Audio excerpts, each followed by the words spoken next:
Halo teman-teman kampung semuanya, kali ini saya mau makan walang kiriman teman saya Julia dari Yogyakarta. Saya tidak tahu bagaimana cara menangkap walang, memasaknya pun saya nggak tahu. Tapi yang saya tahu adalah walang kiriman teman saya ini sudah digoreng, katanya sudah dibumbui dengan bawang dan garam beserta penyedap rasa.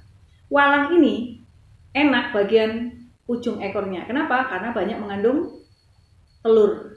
Kita coba ya. Hmm.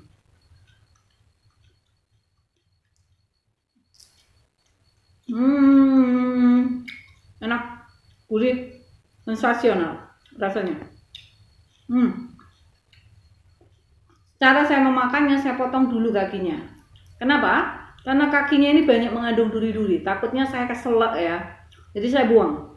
Yang saya makan hanya badannya walang saja. Mau nggak? Jangan lupa ya, cari walang Gunung Kidul, rasanya manis. Oke?